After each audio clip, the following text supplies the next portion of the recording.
السلام علیکم۔ کہانی کارنر میں خوش آمدید۔ پیارے ویورز، آج پھر آپ کے لیے کسی کی زندگی پر بیتی ایک سچی کہانی لے کر حاضر ہوئی ہوں۔ چلیں اپنی کہانی شروع کرتے ہیں۔ یہ 1950 کا ذکر ہے۔ ایک نوخیز حسینہ شہر کے بلاک 50 میں رہتی تھی۔ ان دنوں یہ نئی نئی بازار حسن میں چمکی تھی۔ بلا شبہ اس کی خوبصورتی کو مونا لیزا کی معصومیت اور وینس کی دیوی سے تشبیہ دی جا سکتی تھی۔ اسی دور میں ارباب خان کی دولت کے چرچے دور دور تک تھے، اور جب انسان کے پاس دولت ہو، حسن ہو، جوانی بھی ہو تو وہ زیادہ دن تک پارسا نہیں رہ سکتا۔ خان صاحب کے پاس بھی خوش آمدید دوستوں کا جمگٹا رہنے لگا تھا، جو بالآخر ان کو اس بازار حسن لے گئے جہاں دن سوتے اور راتیں جاگتی ہیں اور پیسے کے بدلے سب کچھ مل جاتا ہے۔ ارباب خان نے زرمینہ کو دیکھا تو سد بد کھو بیٹھا۔ بلا شبہ وہ ایسی ہی تھی کہ ایک بار نظر بھر کر دیکھنے والے کی پتلی ٹھہر جاتی تھی۔ وہ اس نگینے کو دیکھ کر فریفتہ ہوا اور گوہر نیاب کا لقب دیا۔ خاندانی آدمی تھا، طوائف سے نکاح نہ کر سکتا تھا ورنہ یہ بھی کر گزرتا۔ بڑی موٹی رقم کے عوض لڑکی کی ماں نے یہ سودا طے کر لیا کہ گوہر اوروں کو گائیکی سے لطف اندوز کرے گی، مگر اس کی خلوتوں کا مالک صرف ارباب خان ہوگا۔ اس نے بیٹی کا نام بھی اس کی خواہش پر زرمینہ سے گوہر نیاب رکھ لیا۔ یوں گوہر نیاب اس کے پاس کئی برس تک رہی۔ لگتا تھا کہ وہ ہمیشہ اسی کی زلف گرا کا امیر رہے گا۔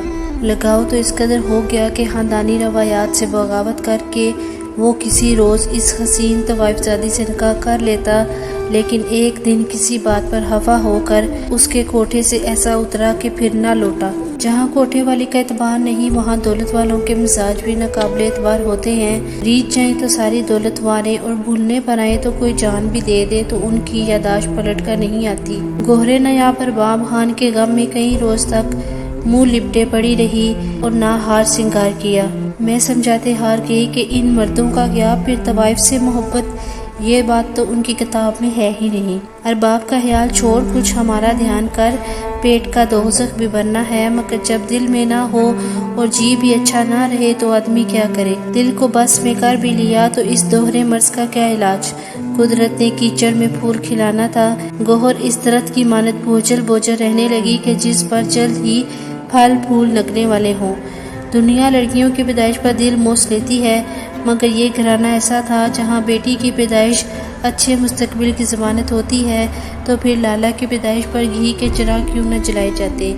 نانی تو پھول ہی نہ سماتی تھی، اور گوہر اس لیے خوش تھی کہ جس کو چاہا نہ ملا تو کیا، اس کے وجود کا حصہ تو اس کے پاس تھا۔ یہ ارباب خان کی نشانی تھی جسے پا کر گوہر خوش تھی۔ دکھ تو یہ تھا کہ ارباب خان وقت سے ذرا پہلے ٹھکرا کر چلا گیا تھا۔ وہ اگر جان لیتا کہ اس کی اولاد کوکھ میں پرورش پا رہی ہے تو کبھی اسے چھوڑ کر نہ جاتا۔ ممکن ہے اپنی بیٹی گل لالہ کی خاطر وہ گوہر کو بھی ساتھ لے جاتا۔ دوسری طرف ارباب خان گوہر نیاب سے دور ہو کر اس قدر پریشان ہوا کہ یورپ چلا گیا، اور یہ بیچاری اس کی یاد کو دل میں چھپائے پھر سے محفلیں سجانے لگی۔ طبلے کی تاپ اور گھنگروؤں کی جھنکاروں میں پل کر لالا بھی جوان ہو گئی۔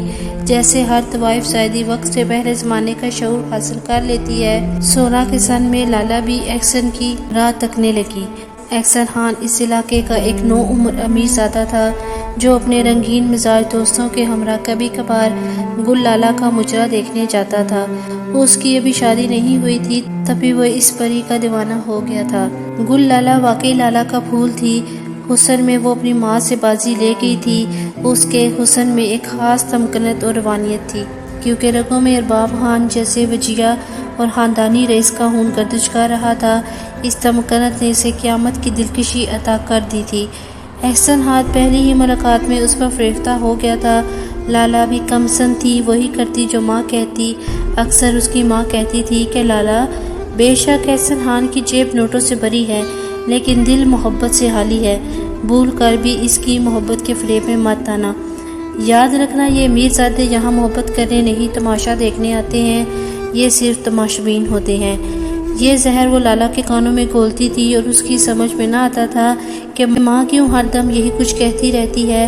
جیسے سانپ کا ڈسا رسی سے ڈرتا ہے، اسی طرح وہ احسن خان سے ڈرتی تھی، مگر لالا کو احسن خان کی چاہت پر یقین تھا۔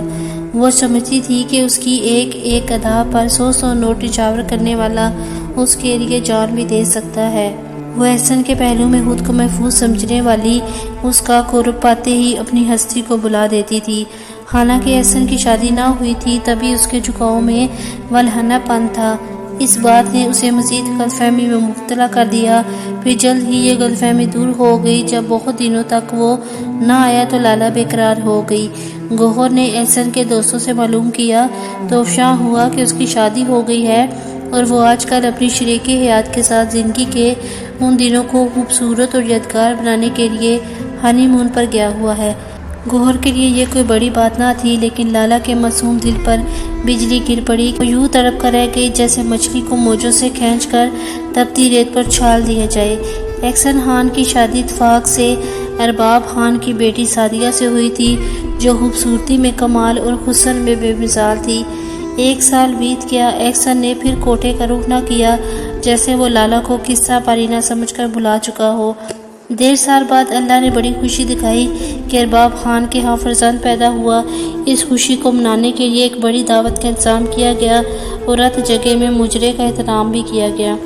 مجرے کے لیے جو طوافیں بلائی تھیں، یہ گوہر نایاب کا گھرانہ تھا۔ اس خوشی کے موقع پر آخر کار احسن خان کو گل لالہ کا خیال آ ہی گیا۔ جب احسن خان کا پیغام ملا تو وہ سوچ میں پڑ گئی، دل کے ہاتھوں مجبور تھی۔ ایک جھلک اپنے محبوب کی دیکھنے کو ترس رہی تھی۔ جب بلاوا ملا کہ احسن خان نے فرزند کی خوشی کو منانے کو یاد کیا ہے تو اس نے بہت سارے دکھ کے ساتھ اپنے آپ کو سنوارا، سونا سنگھار کیا اور محفل سجانے اس کی حویلی چلی آئی۔ رات بھر لالہ پیروں میں گھنگرو باندھے معززین کا دل بہلاتی رہی۔ نوٹ اس پر میگھ کی طرح برستے رہے۔ بڑے بڑے رئیس زادے آج اس کے فن کی داد دے رہے تھے۔ ایک مرد کو مدہوش کرنے کو یہ احساس کافی تھا کہ جس عورت پر دنیا مرتی ہے وہ اس پر جان دیتی ہے۔ رات کے بالآخر محفل تمام ہوئی۔ لالہ ناچتے ناچتے بے ہوش ہو گئی۔ زنان خانے میں لا کر اسے لٹا دیا گیا، منہ پر ٹھنڈے پانی کے چھینٹے مارے گئے۔ یہ رقص کی تھکن تھی کہ روح کا عذاب جس نے گلے لالہ کو بڑی محفل میں بکھیر دیا تھا۔ یہ راز تو وہی جانتی تھی یا احسن خان، مگر دکھ مجھے بھی ہوا کہ میں احسن کی منکوحہ تھی۔ دکھ ہوا تو کیوں؟ اس لیے نہیں کہ لالہ میرے شوہر سے محبت کرتی تھی، اس لیے بھی نہیں کہ احسن نے شادی سے قبل اس کے ساتھ دن رات بسر کیے تھے، بلکہ دکھ اس لیے ہوا کہ انہوں نے اپنی حویلی میں اسے بڑی محفل میں نچوایا تھا۔ جب وہ بے ہوش ہو کر گری تو انہوں نے میرے کان میں کہا تھا، غور سے دیکھو، یہ تمہارے باپ کی نشانی ہے، تبھی اس کی صورت تم سے ملتی ہے۔ اپنے شوہر کے منہ سے ایسی بات سن کر میرا دل خون ہو گیا۔ میں نے ایک نظر بغور اس کو دیکھا، وہ ہو بہو ابا جان کی تصویر تھی۔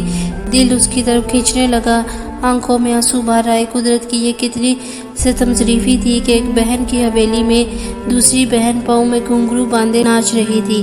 آج تک میرا دل احسن سے خفا ہے کہ اگر وہ یہ راز جانتے تھے تو پھر انہوں نے ایسا کیوں کیا۔